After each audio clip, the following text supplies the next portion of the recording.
পা বেঁধে যখন অগ্নিকুণ্ডের মধ্যে ফেলে দিলেন, আল্লাহ পাক নোটিশ করলেন, কুল্না ইয়া নারু কুনি বারদাও ওয়া সালামান আলা ইব্রাহিম।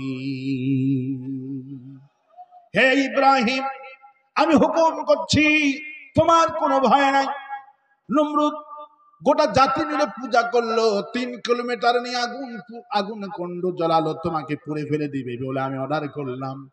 সালামান আলা ইব্রাহিম, আমার ইব্রাহিমের জন্য শান্তিদায়ক, নিরাপত্তা দায়ক, ঠান্ডা হয়ে যা। নমরুদের 10 লক্ষ মন্ত্রী পরিষদ আর তাদের দলীয় লোকজনগুলি অবাক হয়ে গেলেন। অগ্নিকুণ্ডটা পুরা আল্লাহ পাক ফুলের বাগান বানায়া দিছে। সালামান আলা ইব্রাহিম, আমার ইব্রাহিমের জন্য ঠান্ডা হবে না। ডিপ ফ্রিজ আছে উপরে, নরমাল হলো নিচে। ঠান্ডা 2 প্রকার, একটা হলো ডিপ আর একটা হলো নরমাল। ফ্রিজটা কিন্তু ঠান্ডা, যদি আল্লাহ বলতে ঠান্ডা হয়ে যা তাহলে কিন্তু বরফ হয়ে মারা যেতেন। কিন্তু সালামান আলা ইব্রাহিম, আমার ইব্রাহিমের জন্য আরামদায়ক ঠান্ডা হয়ে যা। সুবহানাল্লাহ বলেন। গোটা বিশ্ব দেখলেন, নমরুদ জিজ্ঞেস করলেন, আগুনে তোর হলোটা কি? গোটা জাতি মিলে তোর পূজা করলাম, তুই ইব্রাহিমকে পোড়াইতে পারলি না কেন? বিশ্বকবি, কবি সম্রাট আল্লামা ইকবাল কি সুন্দর করে বলেন, আজ ভি হোক জু ইব্রাহিম কা ইমাম পয়দা, আজ ভি হোক জু ইব্রাহিম কা इमाम पैदा कर सकती है एक अंदाज़े गुलिस्ता पैदा। ইব্রাহিমের ইমান যদি কারো মধ্যে এই রকমের কোয়ালিটি থাকে, অগ্নিকুণ্ডকে ওই আল্লাহ পাক ফুলের বাগান বানাইতে পারে। আল্লাহ পাক বলছেন, আমি তোমাদেরকে আগে জাহান্নাম দিব না, আগে আমি তোমাদেরকে কোরআন বুঝাবো, আমি আগে তোমাদেরকে আমি দাওয়াত দিচ্ছি। আগুনগুলি আমার আইন মানলো, চাঁদ সূর্যগুলি, রাত আর দিনগুলি কার আইন মেনে চলে? আল্লাহ পাক বলেন, লাশ-শামসু ইয়ানবাগি লাহা আন তুদরিকাল কমারা ওয়ালাল-লাইলু সাবিকুন নাহার ওয়া কুল্লুন ফি ফালাকি ইয়াসবাহুন। আল্লাহ পাক বিশ্ববাসীকে বুঝাচ্ছেন, দেখো, চাঁদের কোনো ক্ষমতা নাই সূর্যের মধ্যে ঢুকে পড়ি, রাতের কোনো ক্ষমতা নাই দিনের মধ্যে ঢুকে পড়ি, দিনের কোনো ক্ষমতা নাই রাতের মধ্যে ঢুকে পড়ি। রাত আর দিন, চাঁদ আর সূর্য, যা দেখো আর যা দেখো না, সবগুলি আমার দল করে, আমার আইন মানে। কেবলমাত্র নিমুখারা তোমরা আমার দল বাদ দিয়া ভারতের দল করছো, আমার দল বাদ দিয়ে আমেরিকার দল করছো, তোরা নিমুখারাম, তোরা ধ্বংস হয়ে যা। আল্লাহ পাক বলছেন, কুতিলাল ইনসানু মা আকফারা, ধ্বংস হয়ে যা তোরা, তোদের মতো নিমুখারাম এই পৃথিবীতে আর কেউ নাই। সবচেয়ে বড় নিমুখারাম হলো মানুষ। সবচেয়ে বড় নিমুখারাম কে? মানুষ হলো নিমুখারাম। একটা কুকুরকে যদি বাড়ির সামনে একটা রুটি দেন, কুকুর 24 ঘন্টা বাড়ি পাহারা দেয়। কোন কুকুরকে যদি 3 দিন রুটি দেন, 1 মুঠ ভাত দেন, কুকুর সারাটা জীবন বাড়ি পাহারা দিবে, নেমোখারামি করবে না। কুকুরের জীবন যতক্ষণ আছে, কুকুরের সামনে কেউ চুরি করতে পারবে না। কিন্তু মানুষ খায় আল্লাহ, জীবন দিয়েছেন আল্লাহ, নিঃশ্বাস নিচ্ছেন আল্লাহর, অক্সিজেন আল্লাহর, আলো আল্লাহর, বাতাস আল্লাহর, যা দেখো আর যা দেখো না আল্লাহ পাক এই জন্য বলছেন, ফাবিআইয়ি আলাই রাব্বিকুমা তুকাজ্জিবান। আমার কোন নিয়ামত অস্বীকার করবি বান্দা? তোকে আমি এত নিয়ামত দিলাম, আমার খালি খাবার পরে আলহামদুলিল্লাহ বললি না। আমি তোকে চোখ দিলাম, চোখ দিয়ে কোরআনও পড়লি না, শুধু দুনিয়ার সব পড়তে পারলি। আমার ভাইরা, সেই জন্য আল্লাহ পাক বলছেন বান্দারে তাওয়া ওয়াকারাহা, যা দেখো আর যা দেখো না সব কিছু আমার আইন মানে। তোমার যে জিহ্বা আমি দিয়েছি, এই জিহ্বাটাও আমার আইন মানছে। সুবহানাল্লাহ। এই জিহ্বাটা কার আইন মানছে? এই জিহ্বাটা আল্লাহর আইন মানছে। জিহ্বাকে যদি লবণ দেন, জিহ্বা কোনোদিন বলবে না এটা মিষ্টি। মিষ্টি মুখে দিলে কখনো বলবে না এটা তিতো। তিতো দিলে কখনো বলবে না এটা আপনার মিষ্টি। জিহ্বাতে যদি ফজলি আম দেন, ফজলি আমের স্বাদ দিয়ে দিবে। যখন কাঁঠাল দিবেন, কাঁঠালের স্বাদ জিহ্বা দিয়ে দিবে। যখন গরুর গোস্ত দিবেন, গরুর গোস্তের স্বাদ আপনার জিহ্বাটা এনে দিবে। পোল্ট্রি মুরগির স্বাদ একরকম, দেশি মুরগির স্বাদ একরকম, কানস মাছের ঝোল এক রকমের স্বাদ, মাগুর মাছের স্বাদ এক রকমের ঝোল এক রকমের স্বাদ, শৌল মাছের স্বাদ একরকম, নদীর মাছের স্বাদ একরকম, পুকুরের মাছের স্বাদ একরকম, পুঁই শাক এক রকমের স্বাদ। নাপার শাক আছে নাকি এলাকায়? নাপার শাক, লাল শাক, এত রকমের। আমি তোমাদেরকে অনেক রকমের খাবার দিয়ে দিলাম। যত রকমের খাবার দিলাম, এক একটা রকমের স্বাদও আলাদা, ঘ্রাণও আলাদা করে দিলাম। তোমার জিহ্বাই যদি গরুর গোস্ত দিয়ে কখনো খাসির ভাব পাবে না, খাসি খাইলে কখনো মুগুরির ঘ্রাণ পাবে না। আমার তোমার এই জিহ্বাতে যেটা দিবা, তোমার জিহ্বাটা সেটাই বলে দিবে। কারণ তোমার জিহ্বাকে আমি এইভাবে করে তৈরি করেছি। জিহ্বাটা আমার আইন মানে। জিহ্বা কার আইন মানে? জিহ্বা কার আইন মানে? জিহ্বা আল্লাহর আইন মানে। আপনার নাক, এর নাক কার আইন মানে? মন্ত্রী সাহেব চলে গেলেন বাথরুমে, বাথরুমে যাওয়ার পর যদি বলে আমি এই দেশের ওবায়দুল কাদের, ঠিক কিনা বলে? আমার কথা মতো সবাই ভয় পায়, আমি দেশ থেকে পালাবো না, ঠিক কিনা বলে? ফখরুল সাহেব প্রয়োজন হলে ঠাকুর গায়েব বাসায় গিয়ে উঠবো। দেখেন কি মুখস্থ, সুবহানাল্লাহ বলে। তবুও দেশ থেকে পালাবো না, কিন্তু পালাইছে, ঠিক কিনা বলে? আমি এই দেশের একখান মন্ত্রী, আমার কথা মতো যা খুশি তাই হয়। আমি যতক্ষণ বাথরুমে থাকবো আতরের স্যান লাগবে। নাক মনে হয় কথা শোনে, কথা শোনে। নাক বলে তুই যে লাট হ, আমি এখানকার যে স্যান সেটি না গিরিয়ে দিবে, ঠিক কিনা বলে? তাহলে নাকটা কার আইন মানে? নাক আল্লাহর আইন মানে। জিহ্বা কার আইন মানে? আল্লাহর আইন মানে। কান কার আইন মানে? চোখগুলি কার আইন মানে? আপনি ইচ্ছা করলে আপনার বাথরুম 3 দিন পর্যন্ত আটকায় রাখতে পারবেন? পারবেন ইচ্ছা করলে? আহারে, আল্লাহ বলছেন বুঝলি না বান্দা, তোদের খাওয়া লাগে কিন্তু জান্নাতে খাবি, কোনো বাথরুম লাগবে না। সুবহানাল্লাহ বলে। এগুলো আমার হুকুম, জান্নাতে খাবে। শুধু একটা হিসকে উঠবে, ঢেকুস উঠবে, সঙ্গে সঙ্গে সব ফল হজম হয়ে যাবে। এক একটা আঙ্গুর হবে 40 কেজি ওজন। সুবহানাল্লাহ। আল্লাহ পাক বলছেন বান্দারে এগুলো আমার হুকুম। তাওয়া ওয়া কারহা, যা দেখো আর যা দেখো না বান্দা, এই সবগুলি আমি আল্লাহ বানিয়েছি। সবগুলি কে বানিয়েছে? আল্লাহ। এই জন্যই দল করতে হবে। কার কার দল করব? আল্লাহ পাকের দল করো বান্দারে। আর আমি এই দুনিয়ার সবচেয়ে বড় নিয়ামত হলো কোরআন। আজকে মানুষ কোরআন পড়ছে কিন্তু কোরআনের দল মোটেও বুঝছে না। প্রতিদিন তাফসীর মাহফিল আমার দেশে হচ্ছে, প্রতিদিন হাজার হাজার, লক্ষ লক্ষ নয়, 2 থেকে 3 কোটি মানুষ কোরআনে কারীমের সামিয়ানার নিচে বসে আছে। এই দেশের মানুষ কোরআন শরীফ শুনছে কিন্তু কোরআন মোটেই বুঝছে না।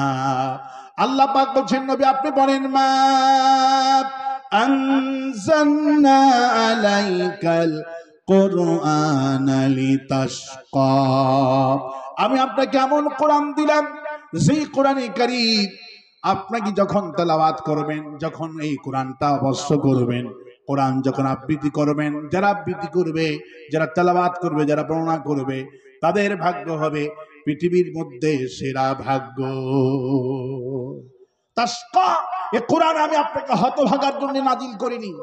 আপনাকে যতই ওরা হুমকি ধমকি দিক, মা আলাইনা ইল্লাল বালাগুল মুবিন। হে নবী, কাফেরদের হুমকিতে ভয় পাবেন না। বালাগুল মুবিন, স্পষ্ট করে কোরআনে কারিমের দাওয়াত দিতে হবে। ভয়ের চোটে আমি কোরআনে কারিমের দাওয়াত থেকে বঞ্চিত হয়ে গেলাম, সুবিধা বাদ দিয়ে দিলাম। আমাদের কোরআনের পাখি শহীদ আল্লামা সাঈদীর কথা জানেন না? জানেন না? কারা কারা জানেন না? হাত তুলেন তো দেখি। আপনারা জানেন না? কারা কারা জানেন দেখি? দু হাত তুলে দেখায় দেন আল্লাহরে। আল্লাহ কবুল করুন বলে আমি। শহীদ আল্লামা সাঈদীকে যখন বলা হলো পার্লামেন্ট থেকে তুমি কোরআনের তাফসীর করবা, কিন্তু এই বিষয়ে কথা বলবা, কোরআনের শাসনের কথা বলবা না, তখন সাঈদী হুজুরদেরকে জানিয়ে দিলেন। রাসূল সাল্লাল্লাহু আলাইহি ওয়াসাল্লাম যখন কোরআনের তাফসীর করতে লাগলেন, তখন কাফেররা যখন ভয় দেখালো, আল্লাহ পাক বলেন ওয়ামা আলাইনা ইল্লাল বালাগুল মুবিন। হে নবী, কাফেরদের হুমকি ধমকি দেন, এই কোরআনে কারিমের দাওয়াত এক সেকেন্ডের জন্য বন্ধ করা যাবে না। ওরা যতই না খুশি হোক, ইসলাম আর কোরআন আমি আল্লাহ ইবাদত করব। ইন্না পড়েন, ইন্না নাহনু নাযালনা যিকরা ওয়া ইন্না লাহু লাহাফিজুন। কোরআন নাজিল করেছে আমি আল্লাহ, আর কোরআনে কারিমের সংরক্ষণের মান মর্যাদা আমি আল্লাহ নিজেই গ্রহণ করে দিলাম। কোরআন নাজিল করেছি আমি আল্লাহ, আর কোরআনের সম্মান, কোরআনের মর্যাদা আমি আল্লাহ নিজেই, এর সম্মান, এর মর্যাদা, হেফাজত আমি আল্লাহ নিজেই করব। কোরআন কে হেফাজত করবে? কোরআনে কারিম হেফাজত করবে আল্লাহ নিজে দায়িত্ব নিয়েছেন। সুবহানাল্লাহ।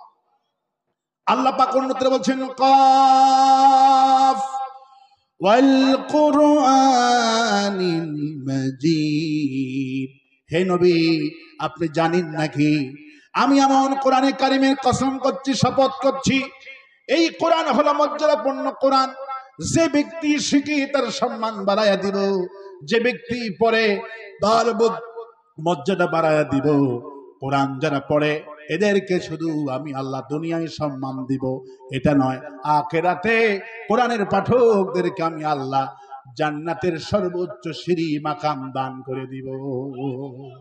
রাসূল করিম সাল্লাল্লাহু আলাইহি সাল্লাম যেদিন রাসূলুল্লাহ পার্লামেন্ট গঠন করেন, প্রধানমন্ত্রী যেদিন শপথ বাক্য নিলেন, রাসূলুল্লাহর পার্লামেন্টে রাসূল যেদিন পার্লামেন্টে বাজেট পেশ করলেন, হুজুর বললেন আমার দেশে এক নম্বর মর্যাদাবান হবে আমার দেশের হাফেজেরা, কারণ আমি জান্নাতের ভেতরে গিয়ে দেখে এসেছি, জান্নাতের ভেতরে সবার উপরে মাকাম হলো হাফেজে কোরআনদের। আমার দেশের এক নম্বর মর্যাদাবান হবে হাফেজে কোরআন।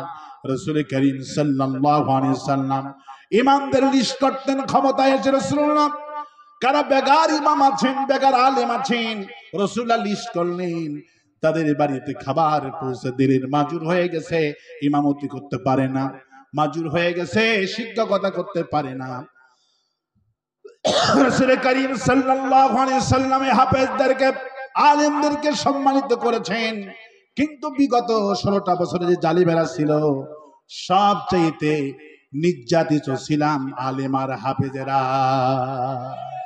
রফিকুল ইসলাম মাদানী ছোট্ট হাফেজ কোরআন জেলখানায়, মামুনুল হক কওমির সন্তান জেলখানায়, তারপরে আপনার অনেক বড় বড় কওমির আলেম, আলিয়ার আলেম, সব আলেমদেরকে জেলখানায় বন্দি করে রেখেছে। আর হাসিনা শান্তি কামাই করতে চেয়েছে, আলেমদের জেলে বন্দি করে, কোরআনের প্রেমিকদেরকে জেলে বন্দি করে, হাফেজদেরকে হত্যা করে, গুম করে, শহীদ করে, শাপলা চত্বরকে রাল বানায়া দেশে শান্তি আনা সম্ভব নয়। শান্তি পেতে হলে কোরআন লাগবে। কি লাগবে? আল্লাহ পাক বলেন কাফ ওয়াল কুরআনিল মাজিদ। হে নবী, আমি কোরআনে কসম করে বলছি, আমি এই পবিত্র কোরআনে শপথ করছি, এই কোরআনের কারিমের চাইতে এত মর্যাদাবান আর পৃথিবীতে কোনো কিতাব না। আর আস্তে কোন সুবহানাল্লাহ, আর আস্তে কোন সুবহানাল্লাহ। এই কোরআন হলো মর্যাদাবান কোরআন। রাসূল হাদিস বললেন উসমান রাদিয়াল্লাহু তাআলা আনহু قال قال رسول الله صلى الله عليه وسلم خيركم من تعلم القرآن وعلمه। উসমান বললেন রাসূলুল্লাহ বলেছেন এই পৃথিবীতে সর্বোত্তম ব্যক্তি হলো হাফেজ কোরআন, যে ব্যক্তি কোরআন শেখে আর শেখায়, এই ব্যক্তি হলো সর্বোত্তম ব্যক্তি। সুবহানাল্লাহ। কিন্তু আওয়ামী লীগ সরকার 16 বছর নির্যাতন করেছে, রাজাকার বানিয়েছে, হত্যা করেছে, শহীদ করেছে, সব আলেমদের উপরে করেছে। আরো আস্তে কোন ঠিক। আওয়ামী লীগের যে পতন, এই পতনের মূল কারণ হলো কোরআন। মূল পতনের কারণ কি? قال رسول الله صلى الله عليه وسلم إن الله يرفع بهذا الكتاب। রাসূলুল্লাহ বললেন একটা জাতির যে পতন হয় এর মূল কারণ হলো কোরআন, আর একটা জাতির যে সম্মান হয় এর মূল কারণ হলো কোরআনে কারীম। সম্মানের কারণ হলো কোরআন, পতনের কারণ হলো কোরআন। গত মাসে মতিয়া চৌধুরী মারা গেছে, সাবেক কৃষি মন্ত্রী। কবর যিনি খোঁড়ে উনি শুনেই বলছে ইনি কি সেই মতিয়া চৌধুরী যিনি আল্লামা সাইদি সাহেবকে গালিগালাজ করেছিল? বলে হ্যাঁ। বলল এই জালিমের কবর আমি খুঁড়ব না, এর মাটি এখানে হবে না। আল্লাহু আকবার বলেন। ইন্নাল্লাহা ইয়ারফাউ বিহাদাল কিতাব। একটা জাতির সম্মান হয়, একটা জাতির মর্যাদা হয়, মূল হলো কোরআনে কারীম। মূল কি? আওয়ামী লীগের পতনের মূল কারণ হলো কোরআন। পতনের মূল কারণ কি? সম্মানের কারণ কি? সাইদি হুজুর আমাদের আপনজন কেউ না। সাইদিকে অনেকেই তরুণ গুলি চোখেও দেখে নাই, শুধু তারওয়ার শুনে এমন পাগল হয়ে গেছে। সাইদি হুজুর যেদিন দুনিয়া থেকে বিদায় হয়ে গেলেন, 5 জন ব্যক্তি পাগল হয়ে গেছে, আজ পর্যন্ত জ্ঞান ফিরে আসে নাই। কি ভালোবাসা! রাসূলের হাদিসটা তখন মনে পড়ে গেল, ইন্নাল্লাহা ইয়ারফাউ বিহাদাল কিতাব। একটা দলের যে সম্মান হয়, মর্যাদা হয়, এর মূল কারণ হলো কোরআন। আর একটা দলের প্রধান যে দেশ থেকে পালায়, এর মূল কারণ হলো কোরআন। কোরআনকে যদি ভালোবাসতো, আলেমকে যদি ভালোবাসতো, দেশ থেকে পালাতে হতো না। ঠিক কি না? وعن عثمان رضي الله تعالى عنه قال قال رسول الله صلى الله عليه وسلم خيركم من تعلم القرآن وعلمه। এই পৃথিবীতে সর্বোত্তম ব্যক্তি হলো সেই ব্যক্তি যে কোরআন শরীফ শেখে আর কোরআন শরীফ শেখায়। এই ব্যক্তির মর্যাদা আল্লাহর কাছে বেশি। এখন তো বলেন তো, আপনার ছেলে ব্যারিস্টার হলো, লাভটা কি আপনার? ইঞ্জিনিয়ার হলো, লাভটা কি আপনার? তলাবুল ইলমি ফারিদাতুন আলা কুল্লি মুসলিম। রাসূলুল্লাহ বললেন বুখারী শরীফে, প্রত্যেকটি মানুষের জন্য ছোট কালে, ছেলে হোক মেয়ে হোক, সকলের জন্য আল্লাহ পাক এই কোরআনে কারীমের ইলম শেখা আল্লাহ পাক ফরজ বানিয়ে দিয়েছে। কোরআনে কারীম শেখা ফরজ করে দিলেন, কিন্তু কোরআন তো শিখায় না। শিখায় ইংরেজি, শিখায় অঙ্ক। প্রাধান্য কোরআনের নাই, প্রাধান্য হলো দুনিয়ার সমস্ত বিষয়ের উপরে। আর্টস সায়েন্স নে পাগল, বিজ্ঞান নে পাগল, গণিত নে পাগল, তারপরে ইঞ্জিনিয়ারিং নিয়ে পাগল, দুনিয়ার কেমিস্ট্রি নিয়ে পাগল হয়ে গেছে, কিন্তু কোরআন নিয়ে পাগল হচ্ছে না। এই জন্য যেই পিতামাতা কষ্ট করে ব্যারিস্টার বানালো, জজ বানালো, ইঞ্জিনিয়ার বানালো, উকিল বানালো, বড় বড় নেতা বানালো, কোরআন শিখালো না, ওই সমস্ত পিতামাতার কিসমত এতই খারাপ, দুনিয়ার সব আইনের বই পড়ালো, আসল কিতাব পড়ালো না। এই সন্তান ইন্নাল্লাযী লাইসা ফি জাওফিহি শাইয়ুম মিনাল কুরআনি কাল বাইতুল খরিব। রাসূলুল্লাহ বলছেন, যার অন্তরে কোরআন নাই তার অন্তরে দয়া নাই, মায়া নাই। বৃদ্ধাশ্রমে যখন বৃদ্ধাকালে যখন সন্তানের সেবা দরকার, তখন এই উকিল ব্যারিস্টার গুলি বৃদ্ধাশ্রমে নিজের পিতামাতাকে রেখে আসে। কারণ কোরআন নাই খরিব, অন্তরটা খালি, মহব্বত নাই, ভালোবাসা নাই। বুড়া বুড়া বাপ মাকে বৃদ্ধাশ্রমে রেখে আসে। আজ পর্যন্ত আমি চ্যালেঞ্জ করে বলতে পারি, একজন আলিম, একজন হাফেজ, একজন আলিয়ার আলিম হোক, কওমির আলিম হোক, দেওবন্দের আলিম হোক, একজন আলিম হাফেজ তার পিতামাতাকে বৃদ্ধাশ্রমে রাখেনি। কারণ কোরআন যাদের কাছে আছে, পিতামাতা তাদের কাছে মাতার মুকুট। সুবহানাল্লাহ বলে সন্তানকে কোরআন শিখাবেন। কি শিখাবেন? কোরআন শিখাবেন। কিন্তু দুনিয়ার সব শিখায়, কোরআন শিখাই না। ঠিক কি? দুনিয়ার সব শিখায়, কোরআন শিখাই না। রাসূলুল্লাহ বললেন, খায়রুকুম মান তাআল্লামাল কোরআন ওয়া আল্লামা। এই পৃথিবীতে সর্বোত্তম ব্যক্তি বলা হয়েছে। যদি আলিমকে বাদ দিয়ে মন্ত্রীকে উত্তম বলেন, এমপিকে উত্তম বলেন, প্রধানমন্ত্রীকে উত্তম বলেন, জজকে উত্তম বলেন, ঈমান নষ্ট হয়ে যাবে। রাসূলুল্লাহ বলছেন, যে ব্যক্তি কোরআন শরীফ শিখলো, কোরআন শরীফ মানুষকে শিখায়, এই ব্যক্তি হলো এই দুনিয়ার মধ্যে শ্রেষ্ঠ ব্যক্তি। কিন্তু 16টা বছর ধরে আওয়ামী লীগ শুধু একটা দলকে মর্যাদা দিয়েছে, সেই দলের নাম হলো মুক্তিযোদ্ধা। মুক্তিযুদ্ধের দাম এত বেশি, প্রত্যেকটি মুক্তিযোদ্ধাকে বসে বসে 20,000 করে টাকা দিয়েছে এবং 80,000 ভুয়া মুক্তিযোদ্ধা। ডক্টর ইউনূসকে ধন্যবাদ জানায়, সব ভুয়া মুক্তিযোদ্ধার ভাতা বাতিল। সুবহানাল্লাহ, সব বাতিল। আলেমদের দাম নাই।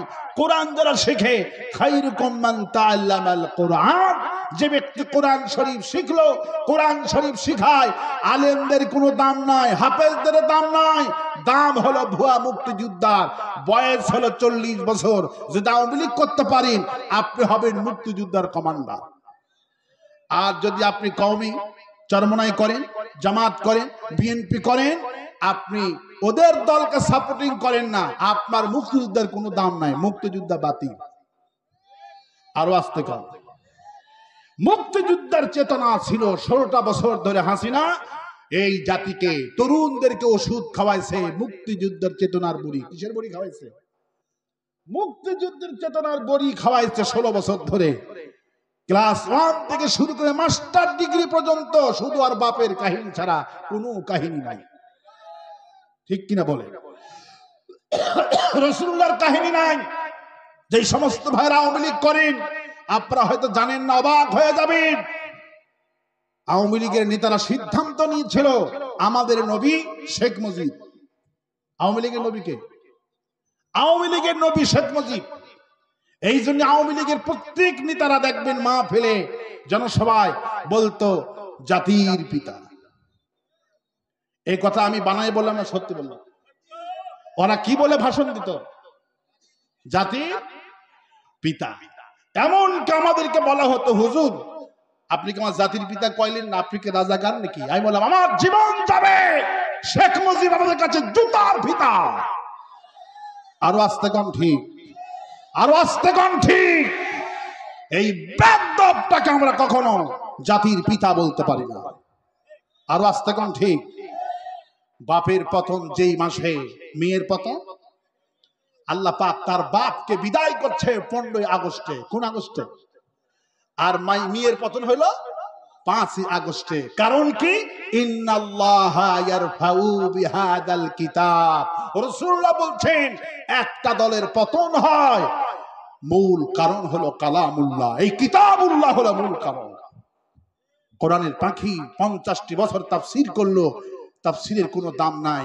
13 বছর জেলখানায় পৌঁছালো।